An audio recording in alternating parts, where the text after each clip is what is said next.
एक दुविधा हमेशा कई लोगों के मन में होती है जब वो माँ की आराधना करते हैं अखंड ज्योत की, है ना। कई लोग हैं जो घर में अखंड ज्योत प्रज्वलित करते हैं, लेकिन कभी कभी ऐसे समस्या हो जाती है कि बत्ती में जो बाती होती है उसमें कोई समस्या हो जाती है, उसे बदलना आवश्यक हो जाता है, या दीपक में कोई समस्या हो जाती है ना। या बहुत लंबे समय तक अखंड ज्योत जलाने से दीपक थोड़ा सा खराब हो जाता है, दीपक को भी साफ करना। तो ऐसा क्या किया जाए जिससे अखंड ज्योत खंडित ना हो और हम अपने इन कामों को भी कर सकें, है। तो इसके लिए एक छोटा सा नियम है जो आपको करना होता है। आप सबसे पहले एक दीपक तैयार कीजिए जिसमें घी की बाती, ठीक है, घी की होनी चाहिए, शुद्ध घी की। अब जो आपका अखंड ज्योत वाला दिया है, उस दिए से आप, उस दिए की ज्योत से आप इस शुद्ध घी की बत्ती को जला लीजिए। शुद्ध बत्ती, जो शुद्ध घी की बत्ती वाला जो दीपक है, उसे जला करके आप रख लीजिए, ठीक है। अब उस ज्योत से आपने ये ज्योत जला ली।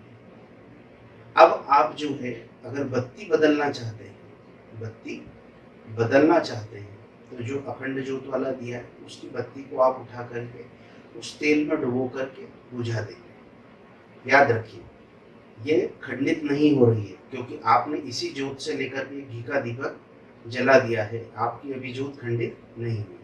तो आप उस दीपक, जो अखंड ज्योत का दीपक है, उसकी बत्ती को आप उठा करके, अगर आप बत्ती बदलना चाहते हैं तो पहले इस बत्ती को उठाइए और उस तेल में आप डुबो करके उसे बुझा दीजिए। फिर आप नई बत्ती तैयार करिए और आप अखंड ज्योत वाले दीपक में रखिए, और इस घी के दिए से, ये जो घी का दिया तैयार किया था, जो प्रज्वलित है, जो जल रहा है, इससे वापस से आप उस अखंड ज्योत की नई बत्ती को प्रज्वलित कर दीजिए। आ रहा है ना समझ में?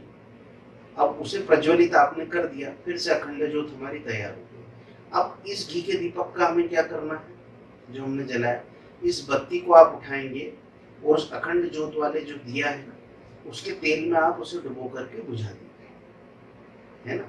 जहां से हमने ज्योत ली थी, हमने उस ज्योत को फिर से उसी में विलीन कर दिया, उसी में उसका वलय। इसी प्रकार जब आपको अखंड ज्योत का दीपक बदलना हो, तब भी आप यही क्रिया करेंगे, ठीक है ना। हाँ, याद रखिए कि घी का दीपक नहीं बुझना चाहिए, ठीक है ना, समझ में आ रहा है ना। तो आप घी का दीपक अलग से जला लीजिए इसी ज्योत से, और वो तब तक जलता रहना चाहिए जब तक आप दिया ना बदल दे, बत्ती ना बदल दे, या दिया साफ ना कर दे, ठीक है ना।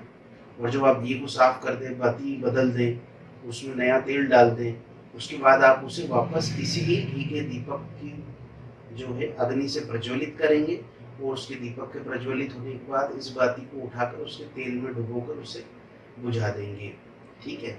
इस कारण अग्नि खंडित नहीं होगी। अग्नि को बस थोड़ी देर के लिए आपने वहां से हटा करके दूसरी ओर स्थापित किया और पुनः उसे दीपक में स्थापित कर दिया, है ना। तो दीपक जलता रहना चाहिए आपका घी का। अगर वो नहीं बुझता है तो आप इस तरह से अखंड ज्योत का दीपक भी साफ कर पाएंगे, बाती भी बदल पाएंगे, या और कोई समस्या आ गई है उसका भी हल आप इस तरह से कर पाएंगे। आशा करता हूँ आपको समझ में आया होगा सरलता से कि किस तरह से अखंड ज्योत की सफाई की जा सकती है। जिन घरों में ज़्यादा लंबे समय तक जले, कई कई जगहों पर हमेशा ही जलता है ना, तो उन्हें तो आवश्यकता पड़ती है, हर 2-4-6 महीने में दीपक भी खराब होता है, बाती भी बदलना ही होती है, तो वो घी के दीपक का आपको आश्रय लेना होता है, ठीक है ना। लेकिन याद रखिए कि दीपक से, घी के दीपक से जब आप वापस अखंड ज्योत जला लेंगे, तब आपको घी की बाती को उस अखंड ज्योत वाले दीपक के तेल में डुबो करके बुझा देना है, जिससे कि वो फिर से उसी में विलीन हो जाए, अग्नि का वलय वापस से अपने दीपक में हो जाए, ठीक है ना। जगदम्ब।